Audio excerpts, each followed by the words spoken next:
Welcome everyone to Begin with Breath Tai Chi. My name is Dr. Adam Potts, the Tai Chi PT, and today is Tai Chi for osteoporosis. And so this class is going to be great if you have osteoporosis, osteopenia, or you want to prevent it. It'll also help to build strength and endurance of the body and the mind. All right, and so if you can hear me, then type in Team Live. If you are live, if you're on the replay, type in Team Replay. All right, and then today, I have a few announcements, and then I'm going to tell you a little bit about osteoporosis so that you'll know why Tai Chi, especially using weights, is so effective. All right, so first, if you are a new member of the Facebook group and you are wanting to learn how to become a Tai Chi instructor through Begin with Breath Tai Chi, then please click on the link right above or below the video. We're going to have another webinar this Saturday at 2 p.m. Eastern Time. Make sure to register even if you can't make it, and I'll send you the link to the replay. All right, and then also, if you're not interested in becoming a teacher just yet, then you still want an introduction to Tai Chi, then you can click on the link below that and come to our new member webinar, and that's this Saturday at 10:30 a.m. Eastern Time. All right, they're both free. They're both will be about an hour session. All right, and if you can't find the link for some reason, it is above or below the video. Just check the description. And if you can't find it, then just type in teacher training if you're interested in that webinar. And remember, that one's free. And then also, if you're interested in just the introduction to Tai Chi, then just type in intro. And then once someone from our team will send you the link. All right, now Tai Chi is very effective for osteoporosis and osteopenia, especially if you use weights. And so today, I'm going to be using my wrist weights. All right, so these ones are about 2 pounds each. They're adjustable, and so you can make them even lighter if you want. And we do sell these in our shop, so if you want, there's a link above too, and it's for our online store where you can get your own pair of wrist weights specifically designed for Tai Chi. But you don't have to. You can always just use soup cans. You can use wooden spoons from your kitchen. You can use light dumbbells or even Tai Chi swords. All right, but if you do have weights that you want to use today, go ahead and grab them and then come on back, place them somewhere close by. All right, and so I want to tell you a little bit about osteoporosis though first, so that you'll know why we use our weights. And we do this in our online studio every week. And then periodically we do it here in the free group so that you can just get a sense of what's possible. All right, so osteoporosis is when the bones actually become more porous. So there's basically small holes in the bone. Now there's naturally holes in the bone, and so they're not completely solid. So within the bone, there's kind of like this web. It's almost like a webbing of bone in the inside of the bone.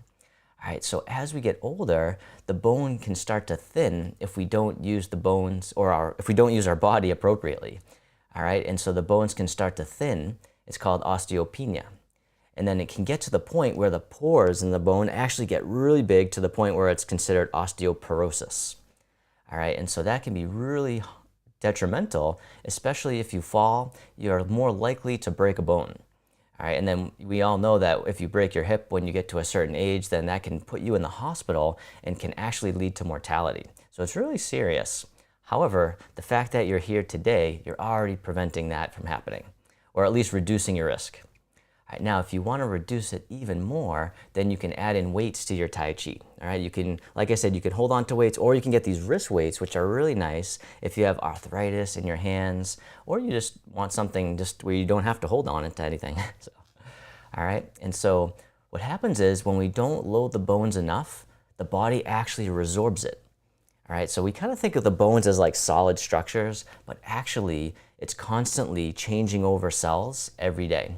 All right, and so what happens is when we don't load our bones enough, when we're sedentary, the bones start to thin, our body resorbs the bone, so they get thinner. It's called Wolff's Law. And then if we stress the bones enough, but not too much, then we actually add on more bone, or we keep it nice and strong, we maintain. All right, so it's important to do weight-bearing exercise. It's essential for anyone with osteoporosis, osteopenia, or if you want to prevent it. So Tai Chi is really good for that just by itself. And then once again, if you add in the weights, it's going to load the upper body even more, which is going to be really helpful for building bone density, all right, in addition to strength and endurance. All right, so that's a little bit about osteoporosis and why this class is going to be so beneficial for you.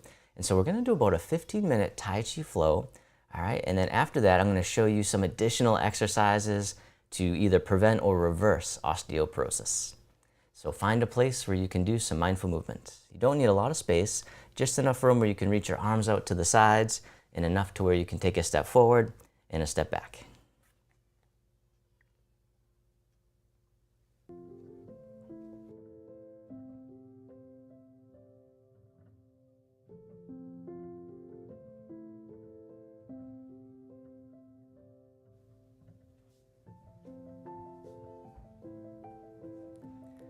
All right, so for this sequence, you don't have to get it perfect. As always, just follow along. I'll be your mirror image, and you can have a seat at any time. If you are holding weights, then you can place them down at any time.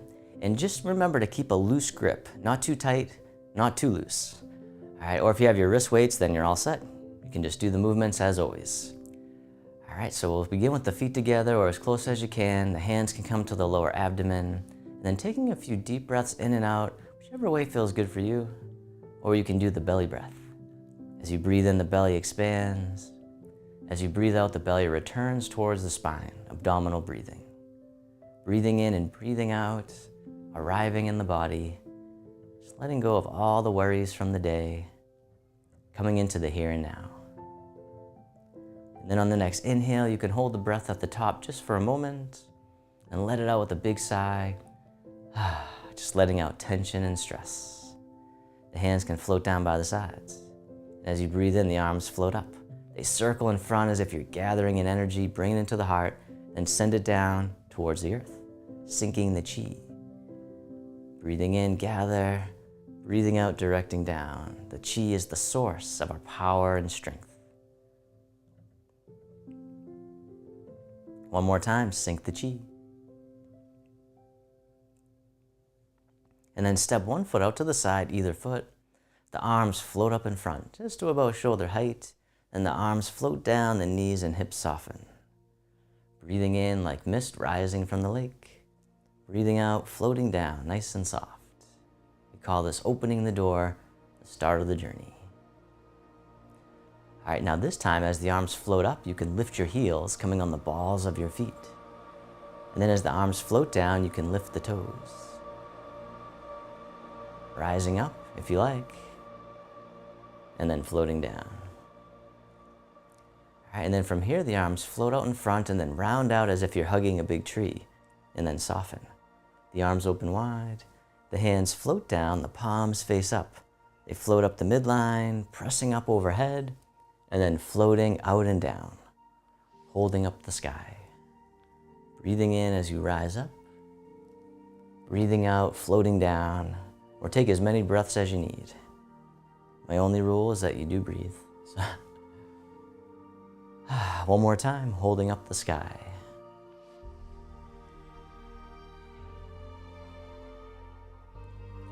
And then from here, the hands float up to the heart. One hand pushes up, the other pushes down, connecting the sky and the earth.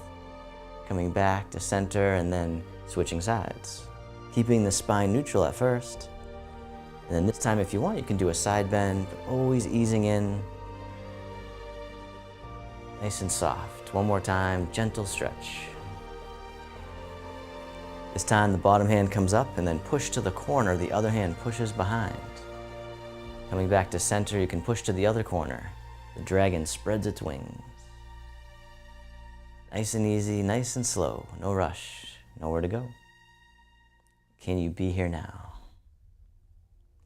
And then from here, the back hand swings around as if it's gliding on the surface of the water. Then the other hand comes around as the dragon swings its tail. It's like you're making little ripples in the water, sending out waves into the distance. One more time, drift across.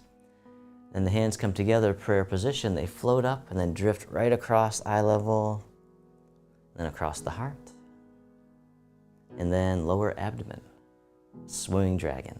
The hands float back up for another round. Opening the wrists, the shoulders, the elbows. One more time and then release. Round out as if you're hugging a big tree and then soften. From here, the arms open up wide. This hand here scoops under, step in as you catch the moon. The top hand goes behind the back just for now. Step out to the corner. The bottom hand guides the moon into the sky. Circle it back around, toss away. This time the other hand comes back on top, catch the moon. Bottom hand tosses away, the other hand pushes down, parting the wild horse's mane. Breathing in, breathing out. And as always, don't worry about getting it perfect. Just keep on moving. All right, one more time. Parting the horse's mane. And then from here, the bottom hand floats up, the wrists cross up top, the arms float down as you circle out and around, back up top. The princess on the mountaintop. Breathe in, open, breathing out, circling it around, just coming up as much as you can. Never forcing it, just being kind to yourself. One more time, the princess on the mountaintop. And then step the front foot back in, hug the tree. From here, the arms open wide. And then from here, this hand scoops under, step in as you catch the moon. The top hand goes behind the back, step out to the other corner. And as you step out, the bottom hand floats up towards the sky.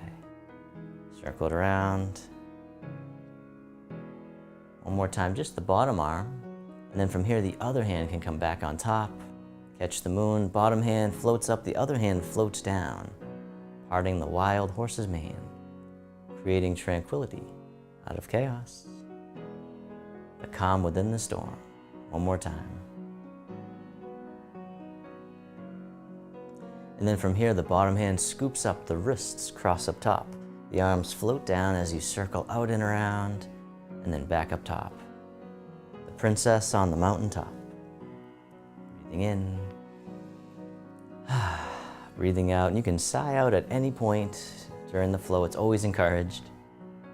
It's like a release valve for stress. All right, one more time. And then step the front foot back in, round out, hug the tree.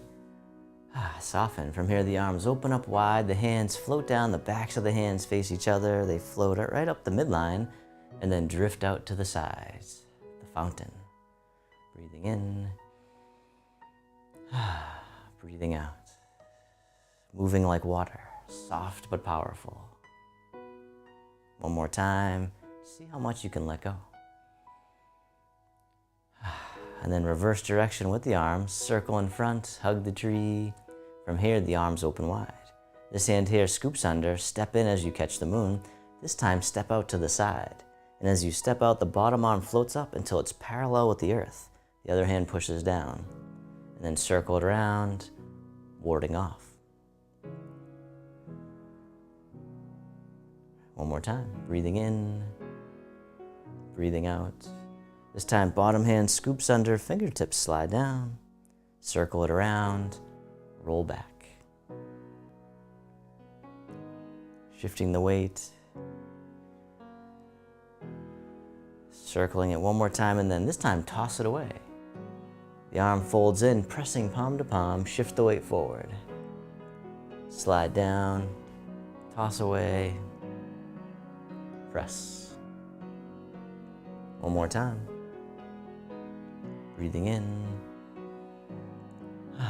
breathing out, and then the hands separate. Draw them in towards the heart, and then push back out.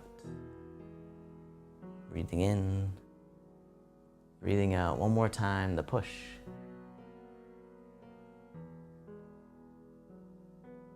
And then from here, sit back. The hand wipes across the horizon. Take your time as you step in, catch the moon. Other side, step out, bottom arm floats up till it's parallel with the earth. The other hand floats down, then circle it around, warding off, storing the energy and then expanding.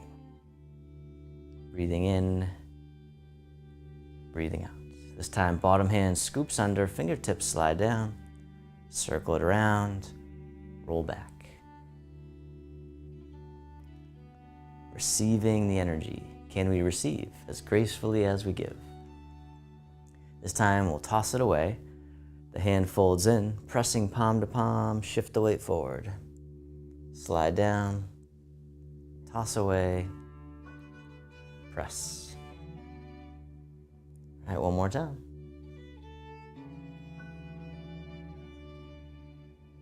And then from here, the hands separate, draw them in towards the heart, and push. Breathing in, breathing out. One more time, just like the ocean, the tide rolls in, the tide rolls out. And then sit back, open, wipe across. We'll do each movement one time, grasping the bird's tail. Step in, and then step out, ward off. Roll back, toss away, press, release, draw in, and push. Very nice.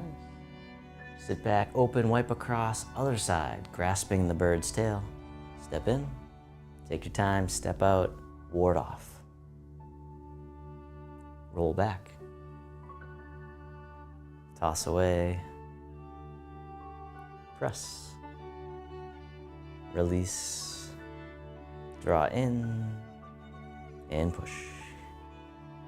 Then sit back, the hands float to the center. Take your time, you can step in here. The arms circle out and away from each other, the fingertips point up. They float all the way up the midline, and the hands spiral out and away from each other.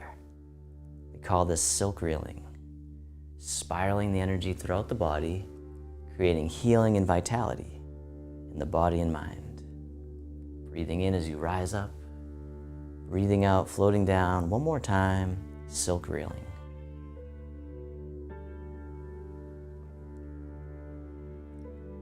And then from here, the palms face up, one hand on top of the other. Then this hand floats all the way up and over and then down the center line of the body. Other side, breathe in as the hand floats up, breathing out, centering. Creating mental focus and clarity, calming the heart, calming the mind. One more time, centering.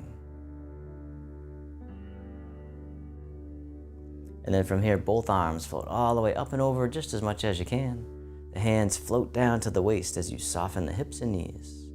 Then circle the hands in front as if you had a big ball in front of the body, scooping under, back up to the heart, and down.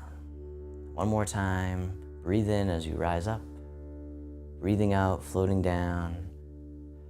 This time, making a diamond shape with the hands in front of the heart, press out, opening the heart, sending out all your loving kindness to the world.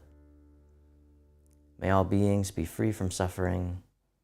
May they be happy. May they be healthy. May they live with ease. And then turning your palms to face yourself, the hands come to the heart. May I be kind to myself. May I feel connected with all beings. May I love myself just as I am. Then the hands can float down to the lower abdomen. You can step your feet together or as close as you can. You can close your eyes or keep a soft gaze and let your body rock and sway ever so slightly. Bamboo in the wind. Just feeling the sensations in the body that arise. Feeling the sensations of the breath. And then bringing your attention into your heart, creating an inner smile, expressing gratitude to yourself for being here today.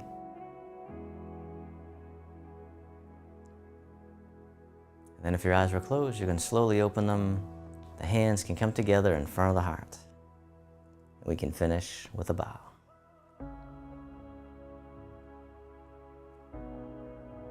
All right, thank you all so much for joining me. This Tai Chi Flow for osteoporosis, osteopenia, or just to build strength and endurance and bone density. So I hope you all feel wicked strong now. All right, let me know how you're feeling though, for real. Put it right in the comments in the chat right now. Let me know how you're feeling. I'd love to hear about your experience. All right, and then also I'm gonna show you the 2 best exercises to do in addition to your Tai Chi. All All right, for those that don't know, I'm also a physical therapist, and so I know, not a million, but I know a lot of exercises, and I found that there's certain ones that work the best, that are the simplest, but most effective. All right?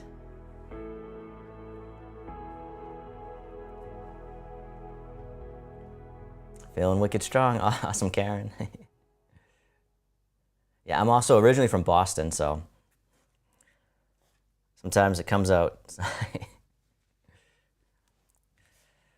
All right, so now if you have your weights on, you can just hold your arms up like so. I'm gonna show you first the best for lower body. Actually, this kind of does the whole body if you have weights.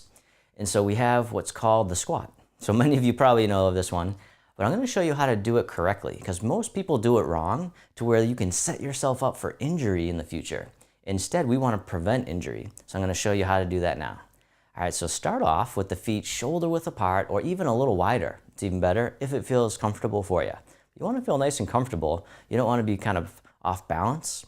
If your balance is impaired, please make sure you have a chair, a countertop, or stand near a wall just for balance. All right, always safety first. All right, so now that the feet are shoulder width apart, we're going to do first a mini squat. All right, I'm going to show you this from the side. All right, the mini squat is really just a hip hinge. So we're hinging from the hips. All right, so my knees naturally bend, but I don't want my knees to come forward. That's how most people do it. They go to squat and they come right down and they really stress their knees and then they round their back. So bad on two big fronts. Instead, sit back like you're gonna sit in a chair, the chest comes forward. All right, and you can bring your arms straight out in front if you like. So that's the hip hinge. That's how you wanna initiate any squat. All right, eventually, once you do the hip hinge, then you can come down. All right, but if you start from the top by going forward, then you're gonna overstress your knees and potentially create injury in the future. So instead, sit back and then you can come down even more.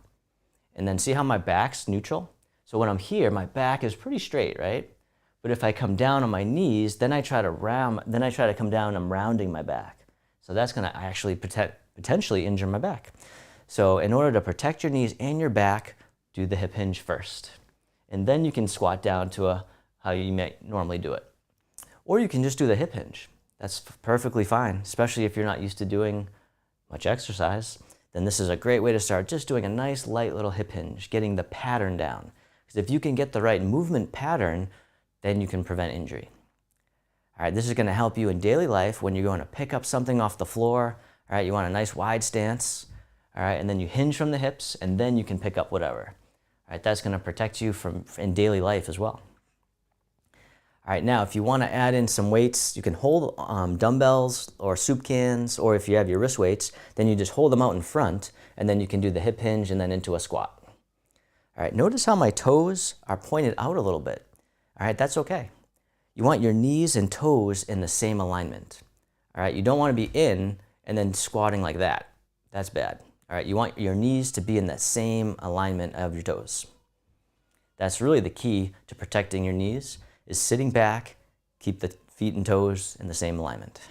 All right, once again from the side, so you can hold your arms up if you have weights, and that's gonna build bone density in the arms, the spine, the wrists, and the lower body. All right, so you can do a squat, or you can just do a hip hinge. All right, you can hold them closer to your body, that's easier. All right, that's gonna make it a little easier, make it harder. The more you hold it further away, that's gonna make it harder, especially if you have weights on. So just be mindful of that and just do only 5 to 10 repetitions today, and that's it. And see how you feel tomorrow. If you were like, that was nothing, then you can do 2 sets of 10, or do it twice a day. And then if that's still okay after a day or two, then you can go up to 3 times a day, doing 1 to 3 sets per session. All right, so that way you can, and I would take a day off at least maybe every other day, or at least 1 to 2 days a week, take a day off from doing strength training like this so that your body can recover. But you can still do Tai Chi every day though if you want. But listen to your body because everyone's different. All right, there's not just one perfect frequency. It's different for each person. Some people can do it every day. Some people need to do it 3 times a week and that's enough. So maybe start with 3 and then work your way up to 4 to 5 times a week, maybe even 6. But even if you're doing it 6 times a week, always take 1 day off and just do something, maybe just some gentle stretches or something this light, maybe just go for a walk or a hike or something that you like and something you really enjoy that's also mindful. All right, so that's for the upper, that's really works the upper and the lower body, but I'm gonna show you one more exercise for the upper body specifically, because this one's really good for loading up the spine. So this will help if you have osteoporosis or hernia in the spine. This can help reverse it. All right, now I can't guarantee, but it usually does help.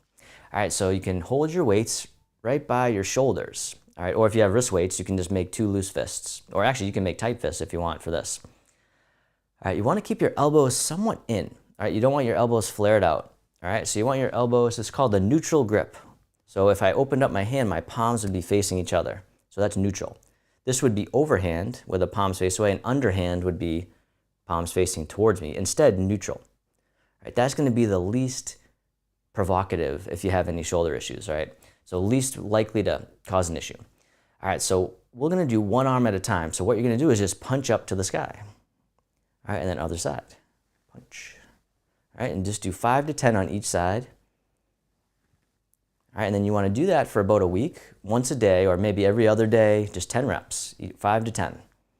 All right, and then eventually, if that feels okay and you feel like they're pretty even, then you can do both at the same time if you want to save time. But at first, at least a week, do alternating. All right, that'll make sure that you build up strength evenly. Because sometimes you'll go up and you won't even notice the other one's not even going up very much. And so if you are going to do both, or actually even alternating, I would use a mirror. And that way you can see like, okay, that one's going up, and like, oh, I gotta go up a little higher. Now, if it hurts, then don't go high enough to where it hurts. So if say you go up to here and you're like, ow, then next time just go to here.